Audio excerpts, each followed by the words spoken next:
And when the sale went down, Johnny would take his hat off, and we'd come swooping in and bust him. Oh, and cool. Come on, you had to love that. That had to be fun. Come on. Oh, I had the best job of all. I got to drive the bumper car. Oh, was that right?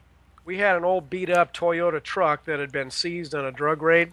And when these guys would pull up in a car and they didn't get out of the car, right, I would come up quietly behind them with the lights out and pull in behind them. Right. And then when Johnny would take his hat off, our guys would come swooping out with their flashlights and guns and get your hands up. And then half the time they would slam in reverse and try to take off. And there you were. They hit me, and I'd drop in gear, and bam, I'd hit them right back. Really? And, we played bumper cars quite often. And yes, didn't I these can't guys think of a better job for a young 25-year-old guy. Yeah. Now, didn't these guys ever throw shots at you? I mean, you were close proximity doing something like that. Nobody ever shot at us. Well, really? I got a bullet hole in my car once. Apparently, I drove by a robbery past an alley, right, and the bad guy up and shot at me. And he knew you were a cop. He knew that you were with Broward. A marked cop car, yeah. Oh, okay. This is not in your pickup. Oh, nope, marked unit, and I was cruising along listening to my radio louds, probably playing that Miami Vice song, and I didn't even hear it. I kept on going. Really? And this guy was arrested a short time after that. He's crying, "Man, I'm sorry I shot at the cop. I'm sorry I shot at the cop." Oh, so he gave it up, and he didn't even know. Yeah, so they said, "Hey, Finley, you got any bullet holes in your car?" I went out and looked, and down by the bumper on the right side was a bullet hole. No kidding. I said, "Yeah, how'd you guys know? How'd I get this?" So the guy confessed to it and was charged with assaulting a police officer. So, jeez. Wow. Things don't always go down like you see them go on TV. Well, yeah, right. There's the what is it, the 11 and a half hours of sheer boredom, and then the half hour of just being scared out of your wits kind of stuff, huh? Yeah, unless you're not paying attention and listen to the radio, and then it doesn't even scare you. Wow. So you're with Broward. How long did that last? That was 3.5 years. Wow. And as far as I know, Mark, I still hold the record for wrecking police cars in Broward County, Florida. Oh wow, that's got to be a record to be proud of. No kidding. I did 2 cars in 2 nights, and I don't think anybody's ever beat that. That's great. That's a cool accolade, actually. Yeah, really. Yeah. You know. See, that's where I don't mind my tax dollars going to a car getting smashed up. You know, if you're taking down bad guys, that's worth it then, if you ask me. And Broward County's still notorious, isn't it? Oh yeah, yeah. I don't know what it's going to take to clean those up. State militia. Black Panthers in or something. Yeah, something major. Yeah, I mean, you got everything from illegals there to it's just the whole drug scene is unbelievable. That brings up a question. Now I've heard this argument. I want to know what your opinion is on it, Bill, about drugs. Myself, I'm a recovering alcoholic, drug addict. You know, booze and dope never did any favors for me. And I've heard people talk about how they think it should be legalized, and that if you decriminalize it, then the crime element would not have a place to be able to go and do their business, and that we'd all be happy and the world would be at peace again. What do you think about all that? Well, obviously, we made alcohol legal, and now there are no more alcoholics in America. Oh, right. I forgot. That's right. And drunk driving dropped right off, didn't it? Yeah. Well, think about this, Mark. This is my take on it. Mm-hmm. We have a Congress that can't even run a cash for clunkers program. Yeah. Gee, yeah. I have an idea. Yeah. How many billion was that they wasted on that nonsense? Well, they're doing such a good job there. I think we ought to just put them in charge of narcotics. What do you think? No kidding. Right. That's all we need. Good grief. Yeah. All right. And now, answer me this. Is there anybody here tonight that thinks that the morals of the United States Congress is so high that they would never do business with the drug cartels? No kidding. Yeah. Right. I guarantee you, if drugs were legalized in America, the drug cartels would be our new friends and trading partners. The only difference is that they would no longer have to launder their money. They just get it straight from the U.S. Treasury. And we would have more drug addicts and drug violence than we know what to do with. Yeah. All right. So in other words, you're against it. I'm against it, and Good. And I've been there. I've been on the front lines of the drug war, and it's not. We've never actually fought the drug war. We fought the politically correct skirmish of a drug war. Yeah, that's And true. problem is, all these druggies are treated not like the criminals they are. They're treated like they're the victims of an illness. Right. Yeah. Now, what about And- what about the people that just want to smoke some marijuana, Bill? What about them? They're just peace-loving people. They just want to have a little buzz. Well, that's what my old girlfriend Marilyn used to do too, Oh, is that right? before she ended up in a canal with her throat cut after being sexually mutilated by a gang of drug dealers. Oh, come on. I'm serious. Oh, for goodness sakes. Serious. And yeah, I made a video on it called Jack and Marilyn. Jack was my partner at the time, and he saved my hiney when I was battling a burglar in Marilyn's house. It's quite a story, but No kidding. anyway, after I went out to Colorado, after I left the sheriff's department, I got a call that Jack had been shot and killed Oh, by no. drug dealers. And it is the marijuana trade that fuels the drug trade in America, more so than the heroin and the cocaine. And I'll tell you this, Mark. The U.S. military could shut down that southern border in a matter of days. The U.S. Navy could close our ports to drug runners. And law enforcement, if you were to turn them loose, could clean up the drug trade in America.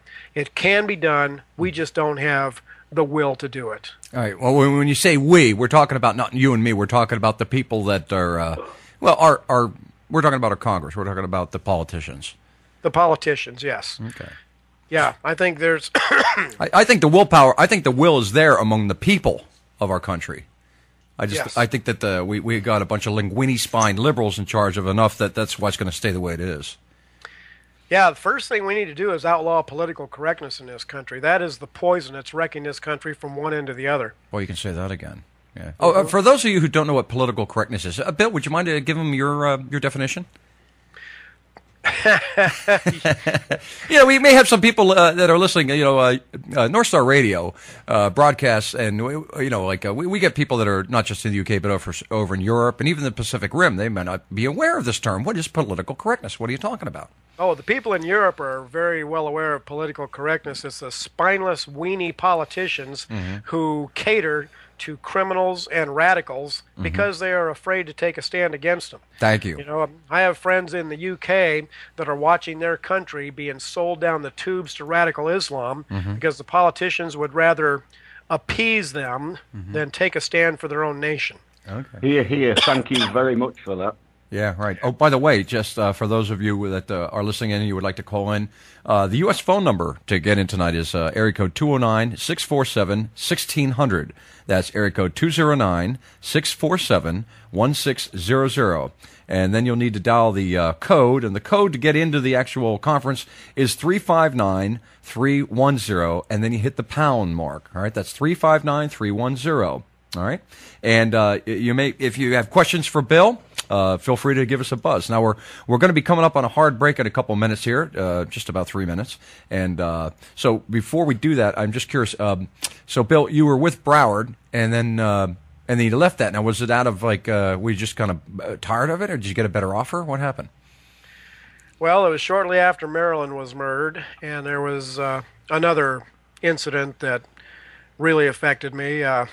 There was an older black lady that had come to my car one night while I was doing reports, and she said, "Mr. Policeman, can I talk to you for a while?" I said, "Certainly." So I got out of my car, and I stood there, and I listened to this woman tell about her son and about his trip into drugs and how she's been spending nights walking the streets looking for him, and how she always has to go get her TV back from the pawn shop and so on. And this was Mrs. McGowan, and Mrs. McGowan and I became friends, and I ended up going to get her TV from the pawn shop and things like that. And her son, Eddie, was just going downhill fast. Huh. And one day there was an ambulance call in that area, and I was at the Clock restaurant having dinner with my girlfriend, and I went to it, and it was Mrs. McGowan's house. And I walked in, the ambulance was already there, and she was sitting on the living room floor with her intestines spilled out on the carpet. Oh, no. She had tried to throw her son out, and he took a butcher knife and gutted her like a fish. Oh, come on. Holy cow. And that was The final straw. Yeah, I would imagine. I found myself sitting in the backyard of her house for the next week or so in a lawn chair waiting for him to come back. I knew he was going to try to sneak in and get some clothes or something, and I was going to put an end to it. And I was sitting there, and I was just there, just kind of talking to God, and it's like it hit me. It was almost verbal, Mark. I heard a voice say, Red Feather Lakes, Colorado. That's a beautiful place up in the mountains where my dad used to take me fishing when I was a little boy. Mm-hmm. And when I heard that, I stood up, holstered my gun, and went to the car, and I put in my resignation. And I moved to Colorado. It was the best mental health move I ever made. Wow. I went from busting crack houses in Broward County to driving a four-wheel drive up in the Rocky Mountains, doing campground checks, and working with the Forest Service. Really? Yeah. Well, what a change that had to be, huh? Oh, I loved it. Yeah, really. That's like, I mean, really, that's like going from like utter chaos to like tranquility in like one move. Really? Oh, yeah. Yeah, that's definitely what I needed at the time. I want to remind everybody you're listening to Wild Bill for America, Bill Finley, who joins us by way of Skype. And you are listening to North Star Radio. And by the way, for those of you who enjoy music, commercial-free music, and enjoy the variety of programming that Daniel Davison, the owner of North Star Radio, has provided, you may see fit to make a donation. If you go to the website, you'll see there is a donate link there. You can click on that, and by way of PayPal or Visa or even your checkbook, you can write a donation. We're not asking for large amounts of money or anything like that. Anybody can chip in $5, $10, $20 to help to pay for all the expenses that Daniel does, all out of his own pocket, so that you can enjoy free internet radio. And we have with us on LCS tonight Bill Finley, a.k.a. Wild Bill for America. Bill, thanks again for joining us tonight. I really appreciate you taking out time to do this. I am really enjoying your show. Thanks for having me on. Oh, it's my pleasure. Now, when we last left off, you had made a transition to working for the forestry. Is that right?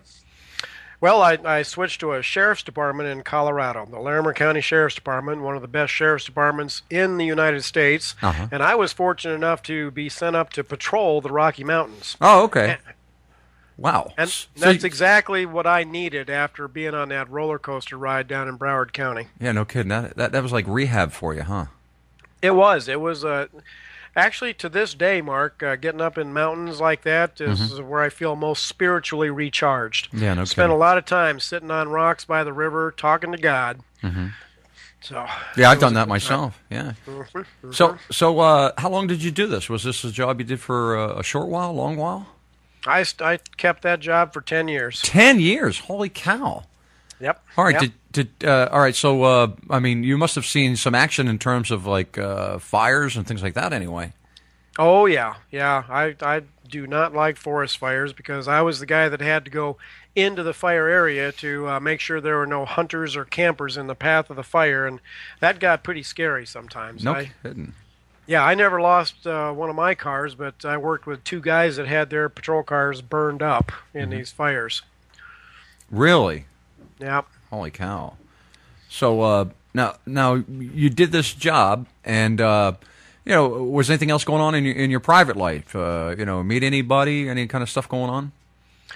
No, You were a bachelor to the rapture at this point?